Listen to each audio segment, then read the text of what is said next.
Good morning friends, welcome to banking study YouTube channel. आप सबका स्वागत है हमारे यूट्यूब चैनल पे फ्रेंड्स। तो फ्रेंड्स, ये डिटेल नोटिफिकेशन है आप लोगों के लिए। आरआरबी पीओ एंड क्लर्क का जो नोटिफिकेशन आया है 31 को आया था। ठीक है, तो हमने आपसे बोला था कि हम 1 या 2 तारीख तक आप लोगों को ये वीडियो डिटेल में प्रोवाइड कर देंगे। ठीक है फ्रेंड्स, तो आज है 2 सितंबर, तो हमने आप लोगों के लिए वीडियो प्रोवाइड कर दी है। तो चलिए फ्रेंड्स, इसको हम डिटू आप लोगों को जो पीडीएफ है वो पूरा आप लोगों को पढ़ के बताएंगे कि क्या क्या नोटिफिकेशन में है और क्या क्या चेंजेस है। वो सारा चीज आप लोगों को देखने को मिलेगा। ठीक है फ्रेंड्स, तो चलिए फ्रेंड्स, कल एसबीआई पीओ का भी रिजल्ट आ चुका था। ओके, तो आई होप आप सभी का रिजल्ट अच्छा रहा होगा। और जिन बच्चों का नहीं क्लियर हुआ है फ्रेंड्स, कोई बात नहीं, देखो जो नहीं क्लियर हुआ है उसके पीछे अभी आप टाइम वेस्ट मत करिए। आने वाले दिनों में आप लोगों के लिए आईबीपीएस पीओ मेंस का पेपर पड़ा है, second SBI clerk, IBPS clerk and ये RRB PO and RRB clerk. Total 4 exam आपके बैक टू बैक है। तो आप लोग जो हो चुका उसके बारे में सोचकर अपना टाइम वेस्ट मत करिए। तो जो भी आने वाला है उसके रिगार्डिंग हम बात करेंगे। ठीक है, तो चलिए फ्रेंड्स, नोटिफिकेशन में चलते हैं हम लोग। तो देखो, तो अभी जो हमारा नोटिफिकेशन है ये देखिए, CRP RRB common recruitment process for recruitment of officer scale 1, scale 2 and scale 3 and office assistant multipurpose in regional rural bank. अब देखिए, ऑफिस असिस्टेंट का मतलब क्या होता है? क्लर्क। ओके, इसमें ऑफिस असिस्टेंट का मतलब होता है क्लर्क। ओके, तो ये इसका मतलब होता है क्लर्क। ओके, तो हम बात करेंगे, अब आप लोगों को डायरेक्ट हम उस पे ही ले जाएंगे। ये जो हमारा है नोटिफिकेशन का पूरा डिटेल्स उसी पे हम बात करेंगे। ठीक है, okay.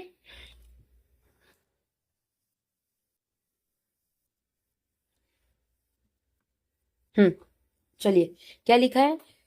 Common recruitment process for recruitment of officer scale 1, scale 2, 1 minute,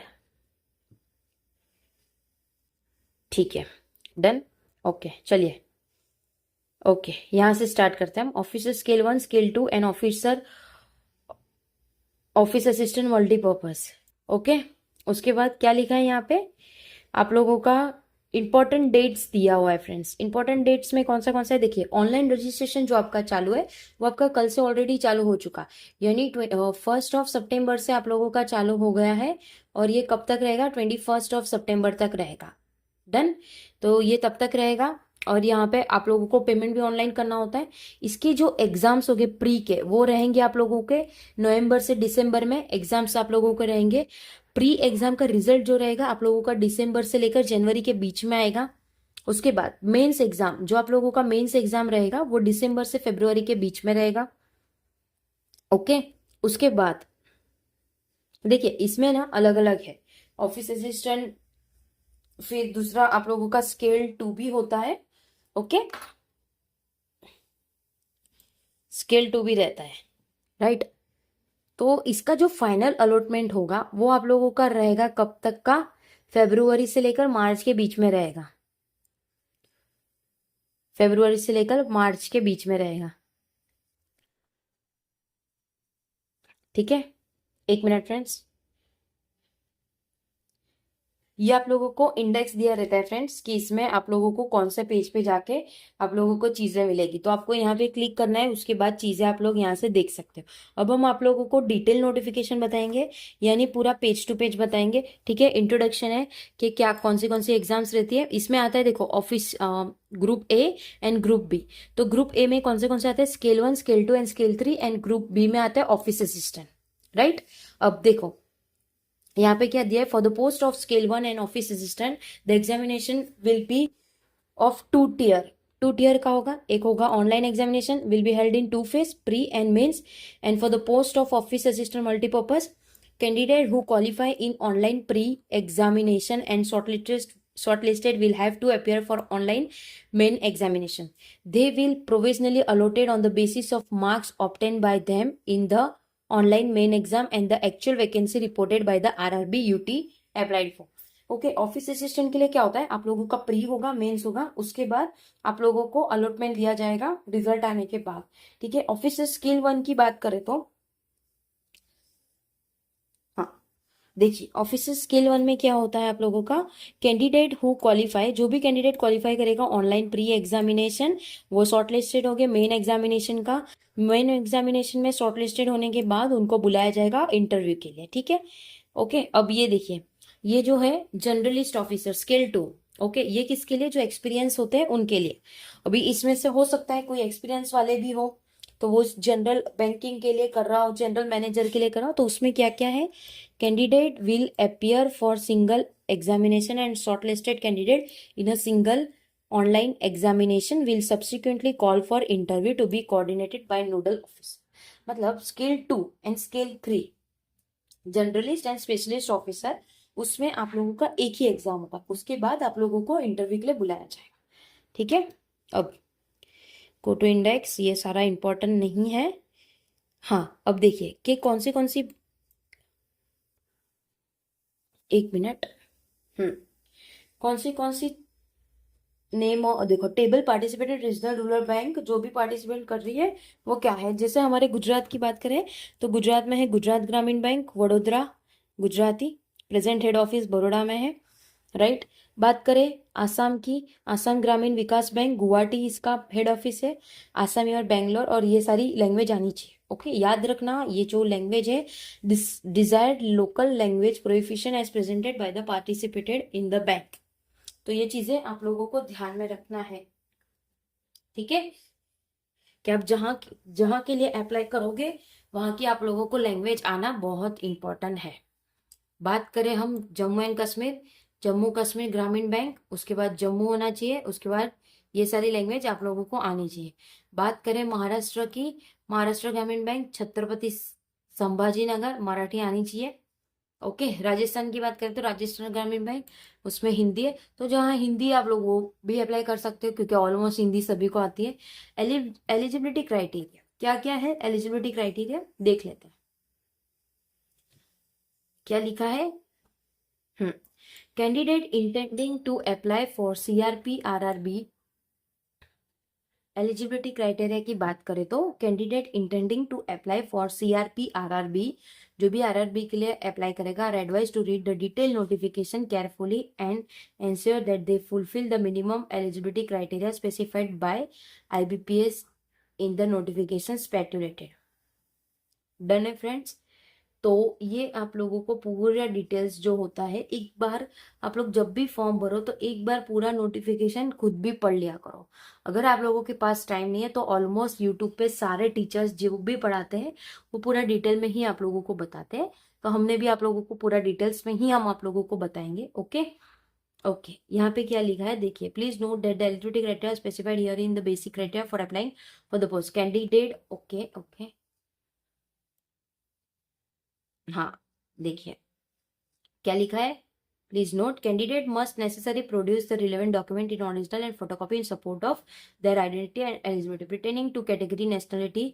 जो भी अगर आप कुछ एडिट, जो भी अगर आप नेशनलिटी की बात करें तो वो सारे डॉक्यूमेंट्स आप लोगों को प्रोवाइड करने होंगे। ठीक है, अब नेशनलिटी की बात करें तो सिटीजन होना चाहिए इंडिया का, ये सारा चीजें आप लोगों को पता ही होगा।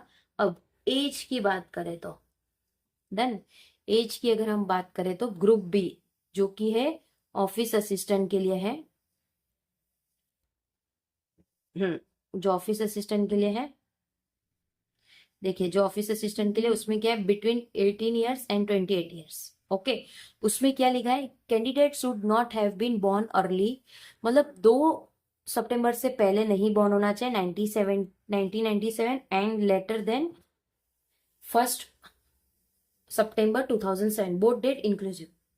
देखिए फ्रेंड्स, इसमें क्या हुआ, इस बार नोटिफिकेशन लेट आया है आरआरबी का, तो इससे क्या हुआ है, जो डेट इन लोगों ने कंसीडर की है वो सितंबर से की है क्योंकि 31 को आप लोगों का ये नोटिफिकेशन आया था, राइट है। तो उसके बाद इन लोगों ने डेट बहुत पीछे की कर दी, तो जिन बच्चों ने भी पहले से सोच के रखा है, क्योंकि हम तो जब जनवरी में कैलेंडर आता है, जब भी जनवरी में कैलेंडर आता है आईबीपीएस का, तो उसके हिसाब से हम पिछले लास्ट 6 साल का रिकॉर्ड देखेंगे तो जून से वो लोग कैलकुलेट करते थे। अब काफी बच्चों का birthday June, July and August में चला जा चुका है, ठीक है। तो उनके लिए तो ये नुकसान है, ठीक है। तो फ्रेंड्स, आप लोगों से सबसे रिक्वेस्ट रहेगा कि आप ये वीडियो को जितना ज्यादा शेयर करो उतना आप लोगों के लिए अच्छा है। कि आईबीपीएस से मेरी एक रिक्वेस्ट है कि अगर आप लोग ने ये नोटिफिकेशन लेट किया है, कोई बात नहीं, लेट किया तो कोई डाउट नहीं, बट जो आप लोग हर साल जो डेट लेते थे वही डेट से आप लोग शुरुआत कीजिए। जैसे 1 जून से आप लोग शुरुआत करते थे, ठीक है। तो इससे क्या होगा, काफी बच्चे लोग का जो एग्जाम, जिन्होंने सोचा कि मुझे क्लर्क का एग्जाम देना है, या जो भी जिसका भी डेट है, बर्थ डेट है, वो उससे पहले हो चुका है, यानी 97 का ही बॉर्न ईयर, लेकिन उनका बर्थडे चला गया जुलाई जून में। तो इस वजह से काफी बच्चों का नुकसान हुआ है और उन्होंने इसकी प्रिपरेशन काफी टाइम से की है। तो I am requesting to everyone, जो भी इस वीडियो को देखेगा, प्लीज ये वीडियो को जितना ज्यादा हो सके उतना शेयर करिए आईबीपीएस पीओ, आईबीपीएस वालों के साथ, ताकि उन तक ये बात पहुंच सके। ओके, यूट्यूब में काफी टीचर्स हैं जिन्होंने इस बारे में बात किया है। ओके, आई होप आप सभी को सपोर्ट कर रहे हो। ओके, अभी जैसे कि एसएससी में भी सारी चीजें हुई थी, आप लोग ने देखा था कि किस तरह से एसएससी का एग्जाम को पोस्टपोन किया था, ठीक है। तो उसी तरह से हम चाहते हैं कि ये एग्जाम पोस्टपोन ना हो, बट चाहेंगे हम ये कि जो चीजें आप लोग पहले से कंसिडर करते थे वही चीजें कंसिडर करें, ताकि जो बच्चे का बर्थडे 2 महीने पहले हो चुका है, जून जुलाई या अगस्त में, तो वो भी अप्लाई कर सके, बिकॉज उनके बहुत सारे सपने थे ये सारी एग्जाम को क्लियर करने के लिए, ठीक है फ्रेंड्स। तो बात करते हैं हम एज ऑफिस असिस्टेंट मैनेजर की बात करें तो सेम एज इट इज, वो भी सेम रहेगा। ओके, वो भी सेम रहेगा। फिर मैनेजर की बात करें तो मैनेजर यानी कौन सा मैनेजर, स्केल 2। स्केल 2 इसमें ग्रुप, ये ग्रुप ए का है, ठीक है। ग्रुप ए में office assistant, sorry, assistant manager आता है, मैनेजर आते हैं, सीनियर मैनेजर आते हैं। इसमें आपका एज होना चाहिए 21 से 32 तक का। इसमें भी आप लोगों को डेट इंक्लूसिव दे दिया हुआ है। ओके, उसके बाद हम बात करेंगे सीनियर मैनेजर की, जिसकी एज होनी चाहिए 21 से 40 ईयर्स तक, ठीक है। और इसका भी आप लोगों को कुछ क्राइटेरिया रहता है, वो आप लोगों को नीचे पता चलेगा। और ये जो आप लोगों का SC ST वालों के लिए जो होता है रिलैक्सेशन, एज रिलैक्सेशन, वो एक बार जरूर से देख लेना, ठीक है। उसके बाद ये इंपॉर्टेंट नहीं है, पर्सन विच बेंचमार्क, ये भी इंपॉर्टेंट नहीं है, जिस जो भी है तो वो एक बार डिटेल्स में ये सारी चीजें पढ़ लीजिएगा। ओके, उसके बाद हम बात करें गाइडलाइंस। ओके, डिसेबिलिटी का, okay fine.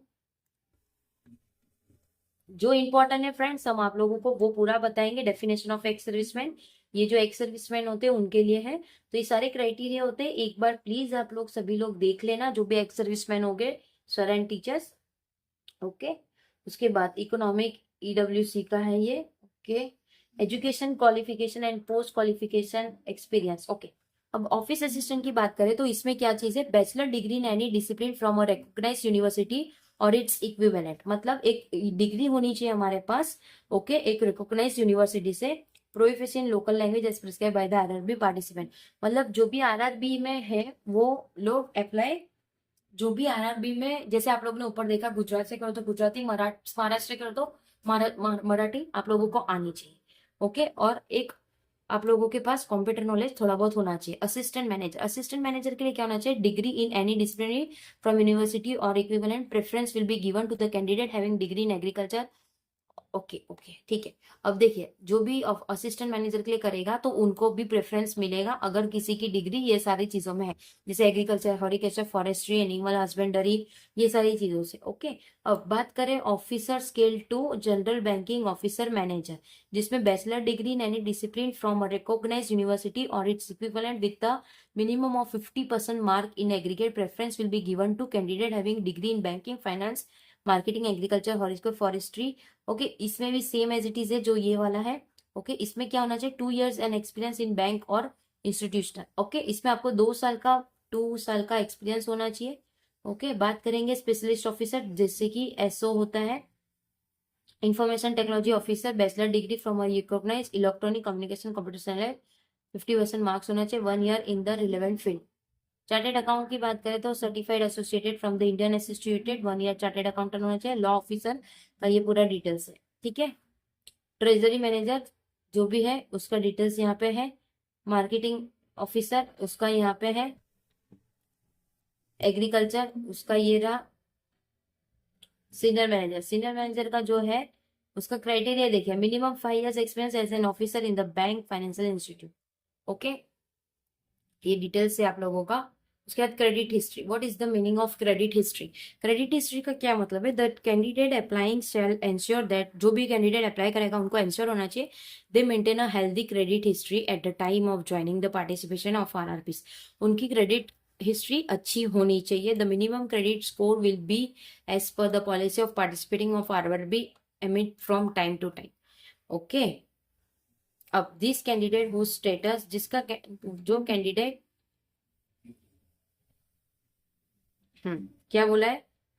Those candidate whose status civil or other similar agency has not updated before the date of joining इधर। ओके, इसका क्या मतलब है? अगर आप लोगों ने कहीं से लोन लिया है तो आप लोगों को एक एनओसी लेटर मिलता है, ठीक है? एनओसी लेटर का फुल फॉर्म क्या होता है? कोई बता सकता है? कमेंट बॉक्स में कमेंट जरूर करना फ्रेंड्स, एनओसी का क्या मतलब होता है? No objection certificate. ओके, मतलब क्या होता है? अगर आपने कहीं से लोन लिया उसको पूरी क्लोज कर दिया तो बैंक आपको एक सर्टिफिकेट देती है जिसको कहते हैं हम एनओसी, कि उनको कोई ऑब्लिगेशन नहीं है, आप लोग आपकी लोन आपने अच्छी तरह से पूरी कंप्लीट कर दी, ठीक है? उसका ये मतलब होता है। तो जब भी आप ऐसे के लिए अप्लाई करो तो आप लोगों की जो लोन चल रही है उसको पहले क्लोज कर देना आप लोगों को, फिर वहां पे एनओसी प्रोवाइड करनी पड़ेगी, ठीक है? उसके बाद एप्लीकेशन इंटीमेशन। ओके, 850 है सभी के लिए ऑनलाइन एग्जामिनेशन। देखो, अब ऑफिस असिस्टेंट की बात करें तो प्री में क्या क्या है? रीजनिंग 40 क्वेश्चन, 40 मार्क का, 25 मिनट जो लास्ट ईयर था। न्यूमेरिकल एबिलिटी 40 क्वेश्चन, 40 मार्क के, 20 मिनट का। टोटल हमारे पास 80 क्वेश्चन हो गए, 80 मार्क्स के। ओके, उसके बाद scale 1 same as it is, 40 question 40 marks 25 minute, 40 question 40 marks 20 minutes. तो हमारे पास टोटल इसमें 45 मिनट्स रहेंगे। अब मेन एग्जामिनेशन ऑफिस असिस्टेंट का मतलब क्लर्क हो गया आप लोगों के लिए। रीजनिंग रहेगा आप लोगों का, ड्यूरेशन 30 मिनट का होगा, 50 mark 40 question. Computer knowledge 15 minute, 20 question 40 mark. General awareness 40 question 40 mark 15 minute. English 40 question 40 mark 30 minute. Hindi, Hindi language होगी 40 question 40 marks 30 minute. Numerical ability 40 question 50 mark के 30 मिनट। टोटल 120 मिनट, मतलब आप लोगों का पेपर 2 आवर का रहेगा। ओके, 200 क्वेश्चन 200 क्वेश्चन रहेगा। Office scale 1 same as it is वैसा ही रहेगा, इसमें कोई भी चेंजेस नहीं है। ओके, फिर यहाँ पे बात करें तो विजन ऑफ टेस्ट। टेस्ट कौन सी होगी ये आप लोगों को लैंग्वेज दिया हुआ है, उसके बारे में है। स्केल 2 जनरल बैंकिंग में क्या क्या चीज आता है? रीजनिंग आता है 40 question 50 mark 30 minute. Computer awareness 40 question 20 minute, 20 mark 15 minute. Seventies financial awareness 40 question 40 mark 15 minute. English 40 question 40 mark 30 minutes. Hindi language, ये दोनों में से आप कोई भी ऑप्टेट कर सकते हो, हिंदी इंग्लिश, ठीक है? Done. And fifth one is competitive aptitude, जिसमें आप लोगों को 40 क्वेश्चन आएंगे 50 मार्क के 30 मिनट के लिए। तो टोटल 200 मार्क का पेपर होगा, 200 क्वेश्चन रहेंगे, 120 मिनट्स रहेगा। Office scale 2 same as it is रहेगा, कुछ चीजें इसमें अलग होगी, ठीक है? स्केल 3 जो हमारे सबसे सीनियर मैनेजर है उसके रिगार्डिंग है ये। Penalty for wrong answer applicable to all, दोनों के लिए सभी चीज के लिए होगा एप्लीकेबल। क्रेडिट स्कोर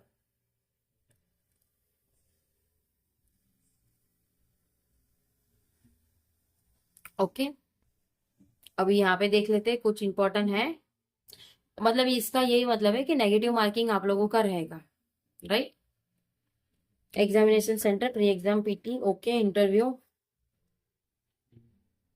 देख लेते हैं। और कुछ इंपॉर्टेंट नहीं, ये पूरा नोटिफिकेशन आप लोगों के सामने खोला है फ्रेंड्स, ठीक है? आइडेंटिटी वेरिफिकेशन, जो आप लोगों को वोटर फोटो आईडी प्रूफ लेके जाना है, एक वो लेके जाना है, लेके ही जाना।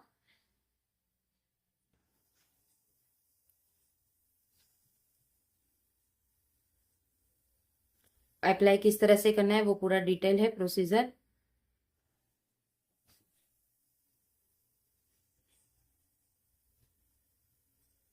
ओके, देखिए फाइनली हमारा जो पूरा नोटिफिकेशन है वो हमने पूरा रीड कर लिया है, ठीक है।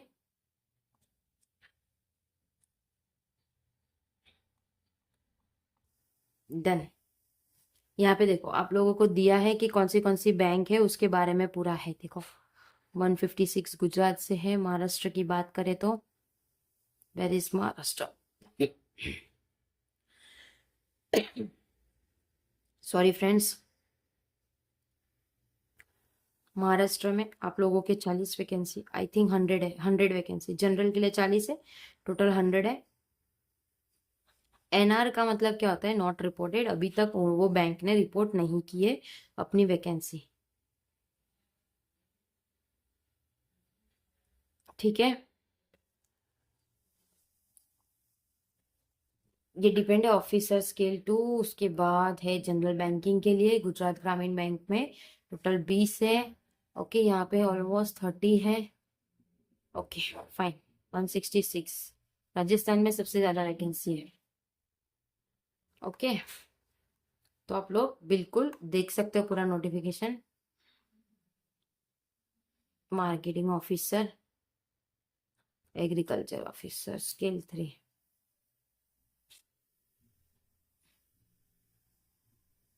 देखो ये एग्जाम के आप लोगों को सेंटर के नाम दिए। अहमदाबाद, गुजरात में अहमदाबाद, बोरडली, आणंद, भावनगर, गांधीनगर, जामनगर, महसाणा, राजकोट। महाराष्ट्र की बात करें तो अलियानगर, अकोला, अमरावती, बांद्रा, छत्रपति संभाजीनगर, अनुराग, औरंगाबाद, चंद्रपुर, दिल्ली, जलन, कोल्हानपुर, लातूर, मुंबई, नागपुर, नासिक, नवी मुंबई, परभणी, पुणे, रायगढ़, सोलापुर, ठीक है। ये सारी जगह पे आप लोगों की एग्जाम्स होगी।